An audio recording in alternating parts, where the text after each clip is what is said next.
Welcome to Free to Cook. In this episode, we're going to be cooking fish and chips. This recipe will give you beautifully battered fish and chips that are soft on the inside and crispy on the outside.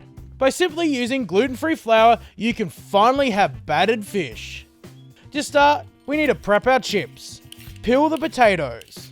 Next, fill a large bowl with cold water. The water will help draw out some of the starch, helping to create crispy chips. Slice the potatoes into thirds lengthways, before cutting each slice into thirds again. This will give you nice, home-style cut chips. Place the chips into the water.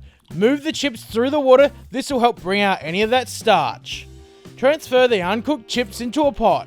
We're going to twice cook these chips by first boiling them, this will soften them up before we fry them. Place the pot over medium heat. Bring the water to the boil. Once you're able to push a fork through the chips with only a small amount of force, take the pot off the heat and drain the water from the pot. Lay out a number of sheets of paper towel on a tray. Place the chips on the paper towel and evenly lay them out. Place the tray in the fridge for at least an hour to overnight. Now to make our batter. In a large mixing bowl, add 1 cup of flour. I'm using gluten-free flour, but you can use everyday flour if you like. Next, add 1.5 cups of soda water. By replacing the soda water with beer, you end up with beer battered fish. The bubbles from the soda water will help create fluffy but crunchy batter. Then add half a tablespoon of baking powder. To help add some colour to the batter, add 1 tablespoon of honey. Thoroughly whisk together, making sure to break up any of the clumps of flour. Then season with salt and pepper. Continue to whisk until you have a runny batter without any lumps. It's time to cook our chips. Take a pot or a deep-sided pan and fill it halfway up with oil. I'm using canola oil. Heat the oil to about 350 Fahrenheit or 175 Celsius.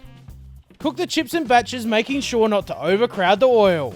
Because we first boiled the chips, this will reduce the amount of time the chips need to fry. By doing it this way means the chips won't be overcooked on the outside and raw in the middle. When the chips are cooked, drain the chips using a slotted spoon or one of these strainers which you can find in most Chinese supermarkets. Lay the chips out on paper towel. Now it's time to fry our fish. I'm using basa. The choice of fish is up to you. Coat the fish in flour before dipping it into the batter. Make sure to fully coat the fish.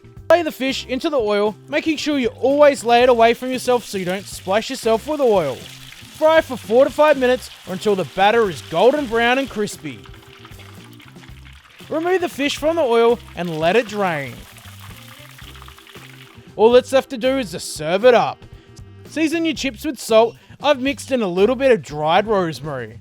There you have it, beautifully battered fish and chips. With a little bit of time and effort, you can have fish and chips that are as good as or even better than a takeaway store. If you found this recipe helpful, don't forget to share it, subscribe to the channel, like us on Facebook, follow us on Instagram, and if you have any recipe suggestions, leave them in the comments.